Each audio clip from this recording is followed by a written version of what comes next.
नमस्कार, न्यूज 24 देख रहे हैं आप। आपके साथ मैं हूं रश्मि। तो असद और गुलाम के एनकाउंटर के बाद अब गुड्डू मुस्लिम को पकड़ने के लिए एक्शन तेज कर दिया गया है। झांसी में सतीश पांडे के घर रुका था गुड्डू। कुछ इनपुट सामने आ रहे हैं।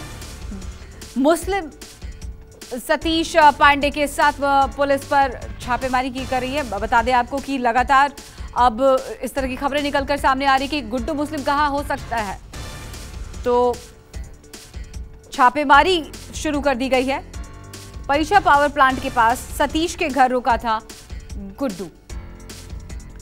झांसी का रुख कर लेते हैं। हमारे सहयोगी दीपक दुबे लगातार बने हुए हैं वहां से। दीपक, क्या कुछ अपडेट्स है आपके पास? और सबसे पहले ये बताइए, क्योंकि देखिए उधर प्रयागराज में कब्र खुद रही है और वहां पर आप झांसी में जहां पर मौजूद हैं वहां पर थोड़ी देर के बाद रिश्तेदार पहुंच रहे हैं असद के, लेकिन अभी जो गुड्डू मुस्लिम को लेकर के अब एक्शन तेज हो गया है, क्योंकि जाहिर सी बात है कल एनकाउंटर हुआ है तो एक्शन अब तेज कर दिया गया है।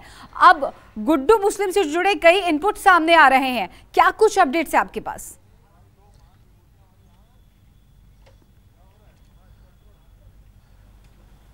जी, आपको बता दें कि गुड्डू मुस्लिम वो शख्स है जो बमबाज रहा है और इस पूरे मामले में मुख्य आरोपी रहा है। उसको लेकर पूरी जो दबिश है वो तेज हो चुकी है, क्योंकि गुड्डू मुस्लिम जब उमेश पाल हत्याकांड को अंजाम देने के बाद प्रयागराज से फरार हुआ था तो वो झांसी का रुख किया था।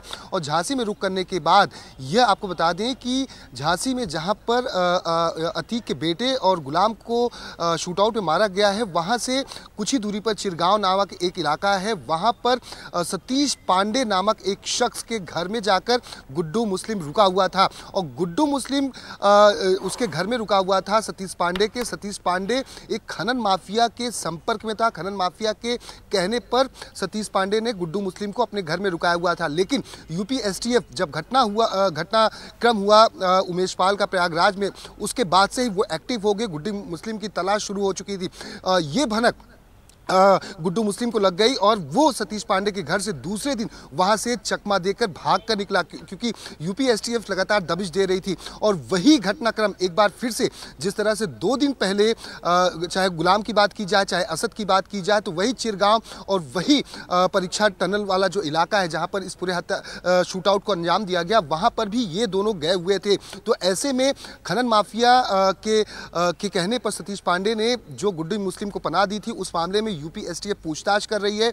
वहीं गुड्डू मुस्लिम के जो अलग अलग ठिकाने हैं वहां पर भी इस वक्त छापेमारी यूपी एसटीएफ के द्वारा तेज कर दी गई है, जिससे कि गुड्डू मुस्लिम तक पहुंचा जा सके। क्योंकि गुड्डू मुस्लिम शार्प शूटर रहा है एक तरह से कहें, और बमबाज रहा है, अतीक का सबसे राइट हैंड माना जाता है। वो अब तक इस पूरे मामले में फरार है। उसके ऊपर भी 5 लाख का इनाम घोषित किया है यूपी सरकार ने। और ऐसे में अब देखना होगा कि गुड्डू मुस्लिम से जुड़ी हुई तमाम जानकारी सतीश पांडे क्या कुछ देता है, क्योंकि सतीश पांडे तक जब गुड्डू मुस्लिम पहुंचा था तो उसने बहुत सारी जानकारियां साझा की होंगी।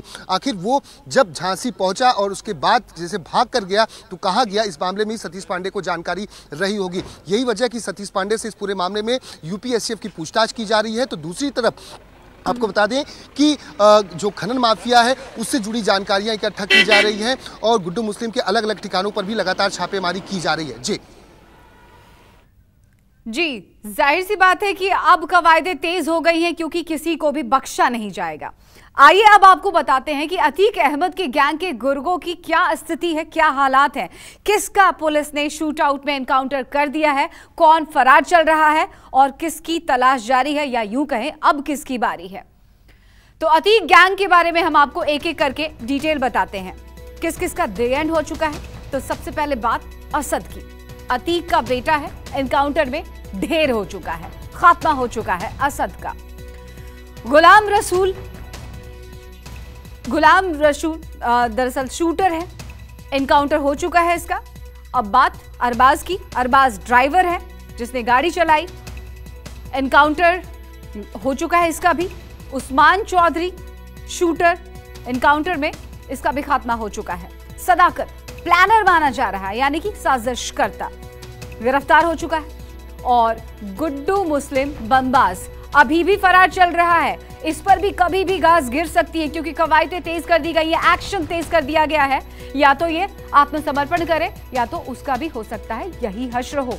आयशा नूरी। आयशा नूरी अतीक अहमद की बहन है, जिसने अपने आत्मसमर्पण के लिए अर्जी भी दाखिल की है। फिलहाल फरार चल रही है। शाइस्ता परवीन भी फरार चल रही है, जो कि अतीक अहमद की पत्नी है, और बहुत हद तक मुमकिन है कि आज अपने बेटे का चेहरा आखिरी मर्तबा देखने के लिए वो सरेंडर कर सकती हैं, पहुंच सकती हैं। तो एक एक कर हम आपको डिटेल बता रहे हैं। नमस्कार, मैं हूं मानक गुप्ता। अगर आपको हमारा ये वीडियो पसंद आया हो तो इसे लाइक और शेयर जरूर करें, और हां, हमें सब्सक्राइब और फॉलो करना ना भूलें, ताकि आप देश और दुनिया की कोई खबर मिस ना करें। तो जुड़े रहिए हमारे साथ और देखते रहिए न्यूज़ 24।